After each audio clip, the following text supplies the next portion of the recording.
अभी नई नई पार्टी बनी है अवाम राज पार्टी, इकरारुल हसन साहब की पार्टी बनी है, तो आप उस पार्टी को किस तरह से देखते हैं? क्या आपने सोचा है कि इन फ्यूचर हमें ऐसा देखने को मिल सकता है कि दोनों की सोच मिल जाए और दोनों कोलैब करें? ये सवाल ही पैदा नहीं होता। इकरार जो है ना वो एक और सरमायादार पार्टी बना रहे हैं ना। हाँ। देखिए ये पॉसिबल नहीं है जो वो करना चाह रहे हैं। वो इमरान खान ने भी करने की वो कोशिश भी ये की कह रहे हैं हम आवाम के लिए निकले हैं, एक आम आदमी के लिए, गरीब आदमी के लिए पार्टी बनाई है हमने। वो पॉसिबल ही नहीं है ना। अगर आप सरमायादारी निज़ाम को मानते हैं तो गरीब आदमी की पार्टी बन ही नहीं सकती। उसके अंदर सिवाय इसके कि आप बातें करें लोगों को, फिर वो बनाएं, गुमराह करें उनको, आपको अकल हो या ना हो। इमरान खान के साथ बिल्कुल यही हुआ है। इमरान खान के साथ पहले उन्होंने कहा जी आम लोग आएंगे, आम लोग आएंगे, आखिर का पता चला आम लोग तो आ ही नहीं रहे। सिर्फ हम बना सकते हैं आम लोगों की पार्टी, और कोई पार्टी नहीं बना सकती। अच्छा, इमरान खान के खिलाफ इकरारुल हसन साहब बहुत बोलते थे, सोशल मीडिया पे आए दिन हमें कोई ना कोई तनकीद करते हुए नजर आते थे, लेकिन रिसेंटली उन्होंने एक वीडियो की है, उसके अंदर उन्होंने माफ़ी मांगी है कि मैं आइंदा कभी भी इमरान खान के अगेंस्ट कुछ नहीं बोलूँगा। तो आप क्या कहेंगे इसके बारे में? मैं तो समझता हूँ कि मेरे केस में तो इमरान खान को मेरे से माफ़ी मांगनी पड़ेगी। मेरी सियासत के अंदर सबसे बड़ा जो रुकावट या ब्लॉक है ना वो इमरान खान है। तो देखिए सोशल मीडिया उनका इतना काम करता है कि वो अरबों रुपए का सोशल मीडिया चीज़ें फैला देता है। जब वो फैलाता है ना, तो मैंने तो आपसे कहा है कि पाकिस्तान के लोग जो बेशऊर हैं सियासी तौर पे, वो देखते हैं, वो कहते हैं बस ये ठीक है, बस वो उसी को मानना शुरू कर देते हैं। उसके अगेंस्ट हमारी बातें इतनी जा नहीं रही होती। हमारी बातें क्योंकि हमारे पास इतना पैसा नहीं है, जब वो लोगों तक नहीं पहुँचती तो लोगों को लगता है जो सच है वो यही है जो हमारे पास आ रहा है। देख रही हूँ आपका इमरान खान से मोहब्बत का आलम ये कि आपने पीछे पोस्टर लगाए इमरान खान का अपने ऑफिस के अंदर, तो ये ऊपर लिखा है अरबपति इमरान खान, नहीं ऊपर लिखा है आम लोगों की आवाज़ कौन, अरबपति इमरान खान, मिडिल क्लास जवाद अहमद। ये क्या आपने सोच के डिज़ाइन किया है? ये देखिए खुद भी बता रहा है कि इसका मतलब क्या है। इसका मतलब ये है कि एक अरबपति आदमी एक आम लोगों को क्या दे सकता है।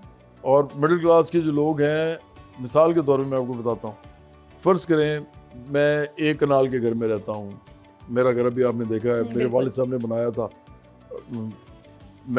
मेरे नाम पे नहीं है, वो मेरे वालिद साहब के नाम पे है। अच्छा। अभी भी वो फौत हो गए हैं 2 साल पहले, तो अभी तक इसका बंटवारा नहीं हुआ। तो एक कनाल का घर तो इस मुल्क के तमाम लोगों को दिया जा सकता है, तमाम लोगों को। अच्छा। लेकिन क्या 300 कनाल का घर दिया जा सकता है जो इमरान खान का है, या हज़ारों कनाल का जो नवाज शरीफ का है, या जो बिलावल हाउस पता नहीं कितने एकड़ों के हैं, नहीं दिए जा सकते क्योंकि इतनी ज़मीन नहीं है पाकिस्तान में। तो मिडिल क्लास के लोग जो होते हैं वो लोगों को उठा के अपनी लेवल तक लेके आ सकते हैं। ये कैसे लेके जाएगा अपनी लेवल पे? ये तो अरबपति आदमी है, और ये जिस तबके में मूव करता है वो तबका ही तो पाकिस्तान का बेड़ागर कर रहा है। तो इसलिए ज़हन रखें कि ये लोग कभी भी किसी के लिए कुछ नहीं कर सकते। तो ये बात साफ बताइए कि भाई एक मिडिल क्लास का आदमी कह रहा है कि पार्टी बना रहा हूँ, एक अरबपति आदमी आपको पागल बना रहा है, वो आपके अंदर से है ही नहीं। तो इसलिए जब हमने ये लगाया तो उनको मसला ही पड़ गया कि इसका करें क्या। अभी कोई शाहिद अफरीदी तो है नहीं कि 2-4 बातें सुनी तो वो बेचारा बैठ गया। हाँ। या कोई और लोग, तो उस तरफ उन्होंने ये उतार के बताया, डर गए कि ये हमें डर है कि आदमी पार्टी ना बना जाए। अच्छा जवाद साहब, इकरारुल हसन की एक और स्टेटमेंट है कि अवाम राज पार्टी ही इमरान खान को जेल से निकलवाएगी, तो इसके ऊपर आप क्या कहेंगे? मैं तो कहूँगा कि जाए और निकालें फिर। मतलब नहीं पॉसिबल ये? नहीं, इकरार को अगर शौक है इमरान खान को बाहर निकालने का, मैं भी चाहता हूँ वो बाहर आए, लेकिन मैं तो ये नहीं कह रहा कि मैं इसका ज़िम्मा उठा रहा हूँ। हाँ। पीटीआई नहीं निकाल पा रही तो इकरार कैसे निकालेगा? ऐसी बस ये सियासी बातें हैं। सर मैं चाहती हूँ इस सेगमेंट की क्लोजिंग भी हम आपके पार्टी तराना से करें, उसके 2-4 लाइनें सुना दें फिर आप हमें। तराने तो हमारे पास बहुत सारे हैं, लेकिन एक गाना ऐसा है जो जब हमने 2018 में इलेक्शन लड़ा था तो हमने कहा था कि अवाम उस वक्त तक खुशहाल नहीं हो सकते जब तक वो सियासत में खुद ना आए, और उस वक्त मैंने ये बात की थी। अच्छा। अभी तो बाकी लोग अब आ रहे हैं ना, ये बात कर रहे हैं मेरे वाली, जैसे इकरार भी हैं और भी लोग हैं। तो उस वक्त हमने गाना इसके साथ बनाया था, तो वो मैं आपको सुनाता हूँ, आपको पूरी बात ही समझ आ जाएगी मैं क्या कह रहा हूँ। जरूर। खुदा की है दौलत, खुदा की ज़मी है, कुछ को नहीं उसने सबको ये दी है। बशर जो भी दुनिया में पैदा हुआ है, ये उसकी है दौलत, ये उसकी ज़मी है। गलत है ये तकसीम खुदा की नहीं है, ये इंसान की अपनी बनाई हुई है। गलत है ये तकसीम खुदा की नहीं है, ये इंसान की अपनी बनाई हुई है। सब कुछ जब रब का है तो फिर ये सब का है, क्यों कुछ ने इस सब पर कब्जा किया है। ये तेरा न मेरा है, सब कुछ खुदा का है। फिर क्या लड़ाई है, फिर क्या तमाशा है। ये तेरा न मेरा है, सब कुछ खुदा का है। फिर क्या लड़ाई है, फिर क्या तमाशा है। इस तरह मर मर के जीना भी क्या है, ये तकसीम बदलने का वक्त आ गया है। उठो चलो आगे बढ़ो, उठो चलो आगे बढ़ो, जागो मेरे दोस्तों, अपने हक के लिए तुम उठो। बातिल को बातिल कहो, जब तक के हक सच न हो, किसी के न आगे झुको, किसी से भी तुम ना डरो। है इंसान बराबर सभी,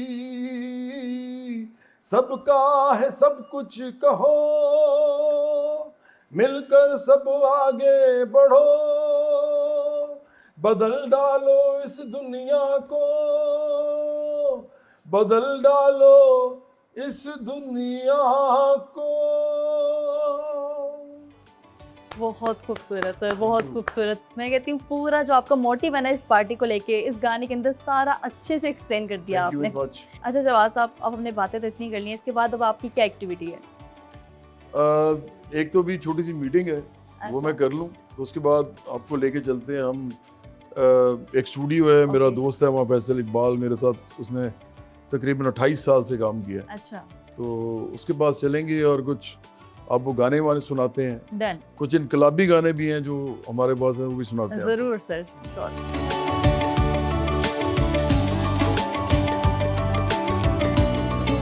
जवाब साहब, जब हम आए थे इतनी तेज धूप थी और अब कितना ठंडा मौसम हो गया, बारिश भी हो रही है। बहुत अच्छा हो गया।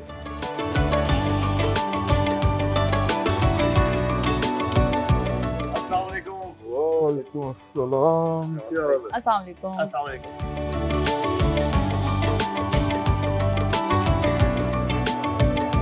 जवाब साहब, हम ताज स्टूडियो तो आ चुके हैं, लेकिन आपके साथ आपके दोस्त भी मौजूद हैं, इनका तारुफ करवा दें हमें। ये फैसल इकबाल हैं, मेरे बड़े पुराने दोस्त हैं। हमारा कोई 26-27 साल का साथ है। 26 साल का तो मेरा करियर है, तो ये मेरे साथ ही हैं और ये बड़े ज़बरदस्त कीबोर्ड प्लेयर हैं। अच्छा। खुद सिंगर भी हैं और अपने गाने तो ये बनाती हैं। साथ इन्होंने मेरे साथ बहुत बैक वोकल्स किए हैं, जिसकी वजह से मेरा जो लाइव शो है उसमें बड़ा फ़ायदा होता था मुझे। 26 साल का आप लोग का साथ है, मतलब ज़िंदगी के उतार चढ़ाव आप लोगों ने दोनों ने एक साथ देखे हैं। तो Faisal, welcome to the show, कैसे हैं आप? शुक्र अल्हम्दुलिल्लाह। मुझे बताएं, जवाद साहब के साथ आप इतने लंबे अरसे से हैं, हमने ऑन कैमरा तो इनको देखा है, वो हम जानते हैं, इनकी सियासी पर्सनालिटी भी हम जानते हैं, म्यूज़िक जर्नी भी हम जानते हैं। As a Jawad Ahmad, as a friend कैसे हैं?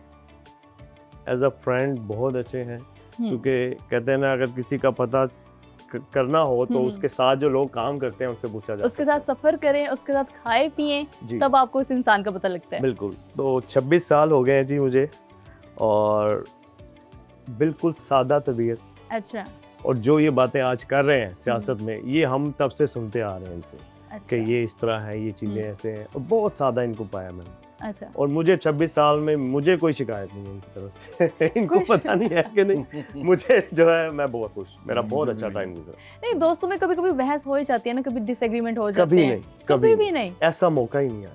अच्छा। जवाद भाई ने कभी ऐसा मौका, मैं और भी हमारी टीम थी, बहुत सारे लोग थे, हम 6-7 लोग थे, किसी के साथ कभी इसी तरह। और बल्कि शोबिज़ में भी लोग बहुत तारीफ़ करते थे कि बहुत सारे सिंगर्स हैं, लेकिन जवाद भाई की बहुत तारीफ़ की जाती है।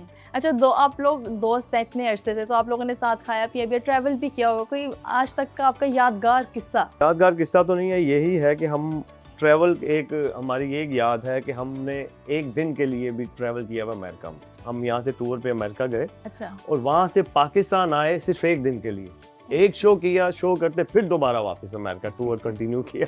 और जवाद भाई के साथ जो मैंने बहुत सारे सॉन्ग्स इनके थे जो मैंने किए, और मेहंदी गाने में मैंने म्यूज़िक जो है उसमें एज अ म्यूजिशियन मैंने काम किया। अच्छा, मतलब उस गाने में आप भी मौजूद थे? जी जी, बल्कि उसमें एक मज़े की बात यह है कि जो उसमें वो जो लाइन थी ना, आई मेहंदी की ये रात, हाँ। तो उसमें हमारे फीमेल्स भी थी जो ये लाइन गा रही थी। तो उसमें हम दो लोग थे, एक मैं और एक हमारा एक और दोस्त है वकास, तो हम भी फीमेल की वॉइस में क्वायर कर रहे थे उनके साथ ही। अच्छा। ये बड़ी एक मजे की बात। अच्छा, आप भी सिंगर है, जवाद साहब भी सिंगर है। मैं कहती हूँ आज आप दोनों दोस्त बैठ तो गए, थोड़ी सी महफिल जमा लेते हैं। जी, कोई जी, एक बिल्कुल। गाना जो आप दोनों सुनाए हमें। हारमोनियम है, अगर आप कहें तो मैं प्ले कर सकता हूँ। जवाब ऐसे कर लेते हैं, आप गा लें, आप हारमोनियम प्ले कर लें फिर। अच्छा, अब हारमोनियम तो आ चुका है, तो गाना सुना दे फिर आप।